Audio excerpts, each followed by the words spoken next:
Olá, eu sou Pamela Martins e você está em mais um episódio do Entre Flores e Cicatrizes. Hoje eu quero falar com você sobre algo que Deus fez na minha vida e que talvez esteja fazendo também na sua, transformando bocas tímidas em instrumentos do céu. Esse capítulo é sobre chamado, mas acima de tudo é sobre graça. Em Isaías 50, versículo 4, nós lemos o seguinte: O Senhor Deus me deu uma língua erudita, para que eu saiba dizer a seu tempo uma boa palavra ao que está cansado.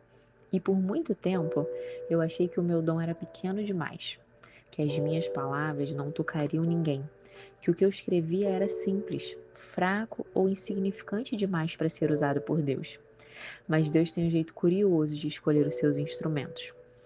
Ele escolhe as bocas tímidas para ecoar verdades eternas e escolhe mãos trêmulas para escrever mensagens que o mundo precisa ler. Recentemente, em um congresso de mulheres, eu ouvi essa frase, que me atravessou a alma: O Senhor me deu uma língua erudita. E ali eu entendi que erudita não era sobre palavras bonitas, mas sobre palavras ensinadas, forjadas na intimidade com o Espírito Santo, moldadas pelo silêncio e pela dor, e temperadas pela graça. Não era sobre falar, era sobre deixar Deus falar através de mim. Não era sobre a altura da minha voz, era sobre o peso da presença que habitava nela. E desde que eu decidi escrever o meu blog, os capítulos simplesmente começaram a florescer. Havia dias em que o texto vinha inteiro de uma vez como uma flor que se abre sem pedir permissão. E eu sei, com plena convicção, de que nada disso veio de mim. Tudo veio do céu. Veio do mesmo Deus que um dia olhou para Jeremias e disse: Não digas sou apenas um menino, porque a todos a quem eu te enviar, irás, e tudo o que eu te mandar, falarás. Como está escrito em Jeremias 1, 6, 7. E eu entendi. O dom se torna chamado quando a gente se dispõe. A escrita, quando entregue nas mãos de Deus, deixa de ser vaidade para se tornar altar. E a verdadeira língua erudita não nasce de quem fala muito, mas de quem ouve bem.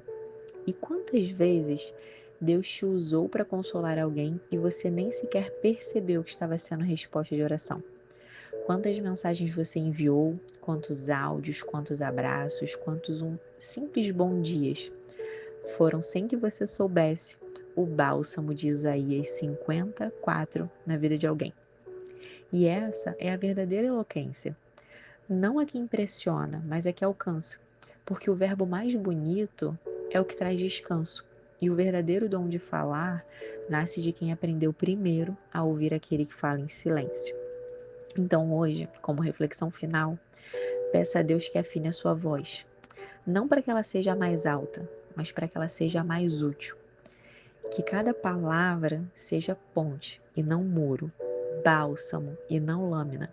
E que quando alguém cansado cruzar o seu caminho, encontre em você a boa palavra no tempo certo. Porque Deus não procura vozes perfeitas, Ele procura corações dispostos. Ele usa os tímidos, os inseguros, os que tremem e os que acham que não tem nada de especial.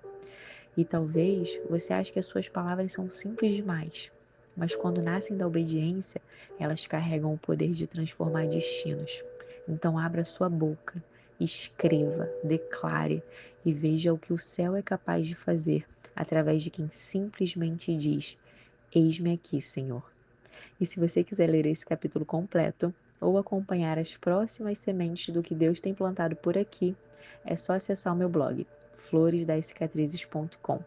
E se esse capítulo alcançou você, se trouxe consolo, coragem ou confirmação, compartilhe ele com alguém que também esteja descobrindo que o dom que parece pequeno é, na verdade, graça disfarçada. E obrigada por caminhar comigo em mais um episódio tão cheio do amor e da voz de Deus. Que Ele afine a sua voz, fortaleça o seu chamado e transforme a sua simplicidade em instrumento de cura. E eu te encontro no próximo episódio do Entre Flores e Cicatrizes.